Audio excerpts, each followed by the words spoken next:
Hey everybody, how's it going? I'm Paul, I'm with the Dicey Review, and tonight we're going to be learning how to play Nova Luna, being released by Stronghold Games in the US.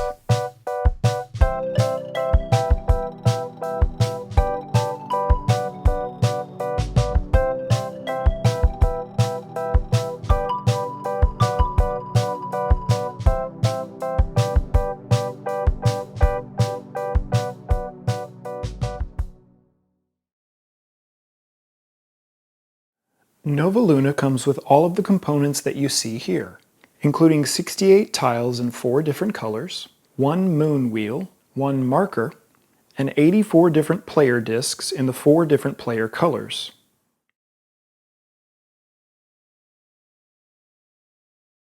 To begin setup, place the moon wheel in the middle of the table. Then place the marker on the space above the golden moon.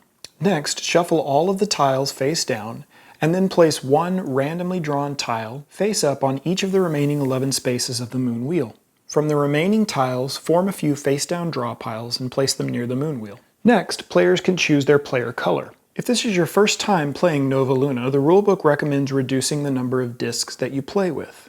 In a 3-player game, 18 discs are recommended instead of 21, and with a 4-player game, 16 discs are recommended. Once you're used to the game, you can use all 21 discs. Next, the first player order will be determined. Each player puts one of their player discs in the middle of the table. The person who slept last will draw discs blindly from the table. Form a pile in the order in which they were drawn. The first disc drawn is placed at the bottom of the stack, and then the next disc drawn is placed on top of that, and so on. This pile is then placed on the new moon space of the moon track below the marker. After this has been done, you're ready to play.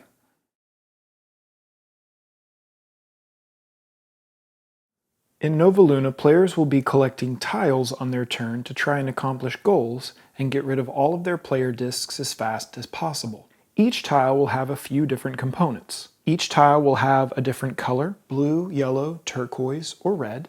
Each tile will have a time cost. This indicates how far a player has to move their piece on the moon wheel when this tile is taken. And many tiles will also have up to 3 goals printed on them as well.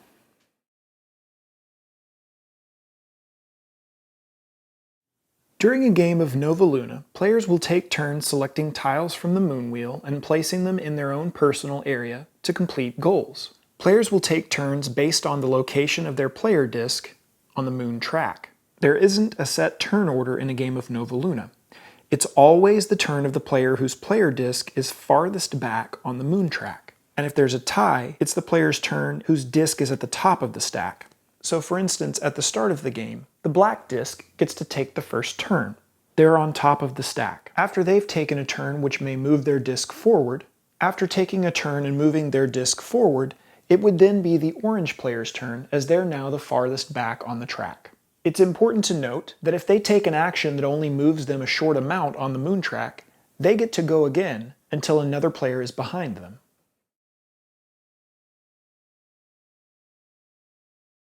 During a player's turn, they will resolve 5 steps in order. One of these steps is optional, and the rest of the steps have to be taken. The first step on a player's turn is they can refill the selection track if they want to. This step is optional. This only happens when there aren't many tiles left around the moon wheel, so we'll look at this step in a moment. After deciding if they want to fill the selection track, a player selects a tile and then moves the moon marker. When selecting a tile, the player whose turn it is can select one of the 3 tiles in a clockwise direction from the moon marker. It's important to note that during this step, players will skip any empty spaces. So for instance, if these 2 tiles were missing, the player could select from one of these 3 tiles. After selecting a tile, a player will move the moon marker to the newly empty space where the tile was taken. Next, the player will advance their player marker a distance equal to the time cost of the tile that they've taken. So in this case, the player would move their marker 7 spaces. Once this is done, the player can place their tile in their display. At the start of the game, players will have no tiles in their display, and they can simply begin their display by placing the tile in the middle of their play area. Future tiles must be placed adjacent to an existing tile within your play area. They have to be placed orthogonally adjacent. They can't be placed diagonally. It's also important to note that a player must place a tile each turn. They can't save a tile to place in a later turn. The last step of a player's turn is to complete goals if applicable. So let's say, for instance, that this player has just placed this yellow tile next to this turquoise tile. When a tile has two colors next to it that meet a goal on that tile, you immediately complete that goal. So for instance, since this tile has a yellow tile and a blue tile touching it directly, the player would be able to complete that goal by placing one of their player discs in the circle.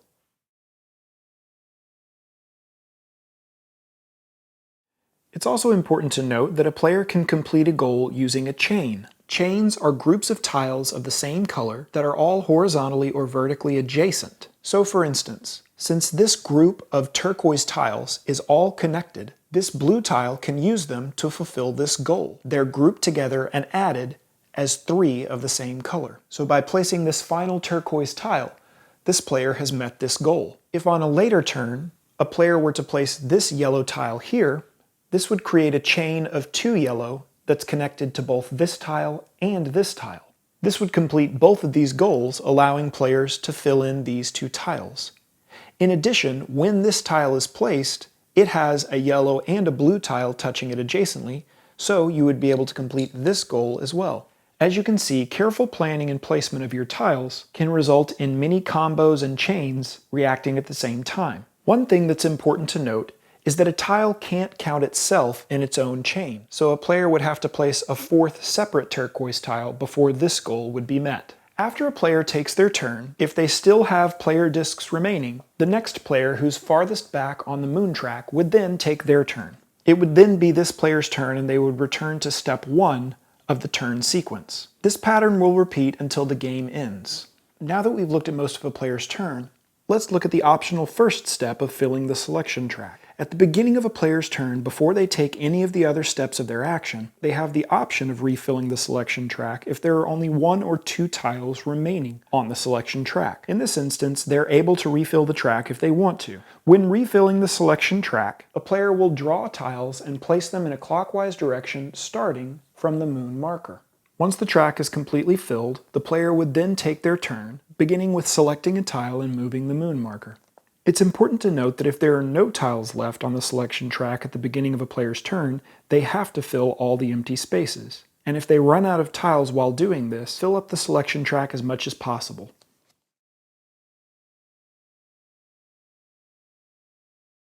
Players will continue to take turns until they've placed all of their player discs.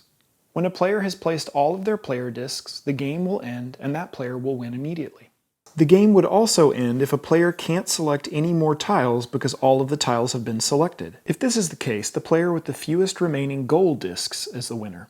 And in the case of a tie, the player with the fewest gold discs remaining that would have taken the next turn would win the game. Alright everyone, that was our video. We hope that it was helpful and we hope that it was informative. If you still have any questions about how to play the game, please comment below or email us directly at thedicey@gmail.com. If you want to read any of our written reviews, you can visit thedicey.review.com and make sure and connect with us on social media or by visiting our Board Game Geek Guild. Thanks so much for watching, and until next time, we'll see you at the table.